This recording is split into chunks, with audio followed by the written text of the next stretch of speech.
Saturday morning, and icebreakers towed onto Portobello Beach. Icebreaker's a St Ailes skiff, a boat based on an inshore fishing vessel used in the Northern Isles. Boats like this were once common around the coast, but had almost died out in the mid-20th century. Thanks to the Coastal Rowing Project, they're making a comeback, though mainly for leisure.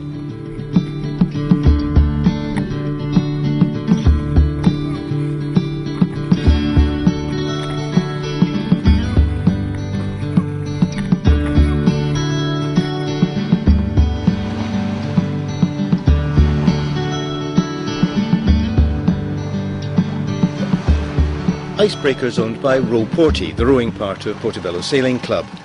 In this nondescript workshop, they're hard at work, building a second skiff and preparing to restore or renovate a series of other craft, all of which were once common sights on the promenade. I suppose I've always been aware of old postcards with pictures of Portobello and involving rowing boats, but until this project came along, I really had no reason to take an interest in that. And rowing was a very, very big part of the coastal community here in Portobello. And as a result of that, people were able to come forward that had memorabilia, old photographs, and bit by bit we've managed to pick up some of the original oars, and this boat to the left of me is an original sculling boat from Portobello. And we've also recently acquired a 100-year-old jolly boat, which was the style of boat that would have been used in the 1850s, 1900s.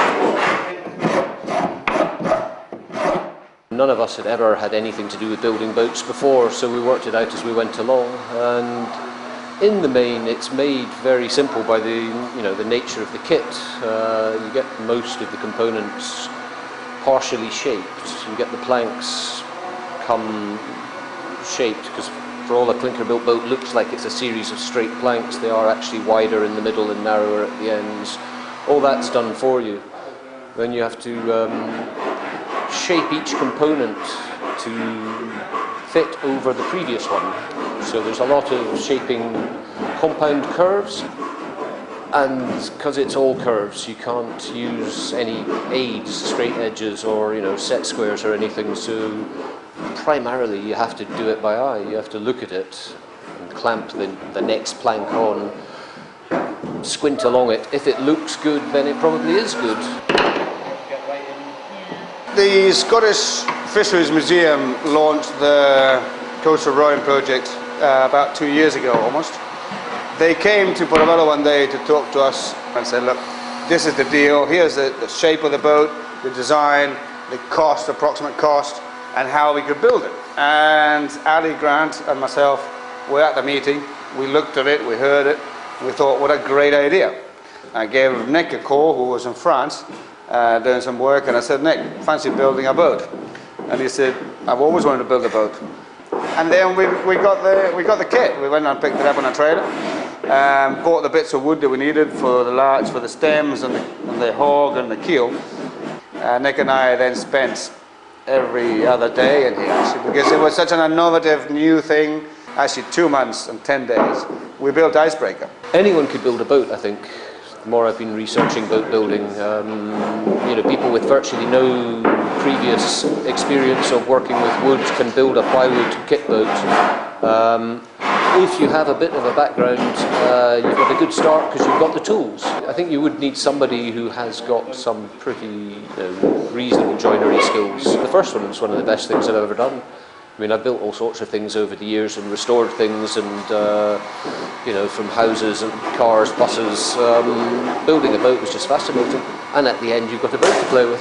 People from the past to get together with people who've lived here more recently, and it's really brought a community back together. We've got the knowledge that existed in Portobello previously from the original group of people that rowed, and that's now feeding into a brand new project. We've got, I've no idea how many teams of different teams now.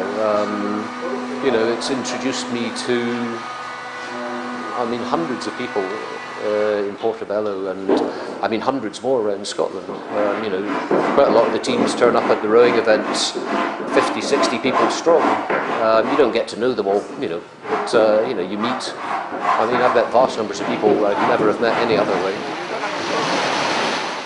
In the past few days, the club's taken possession of two 90-year-old jolly boats donated by Broughty Ferry Rowing Club.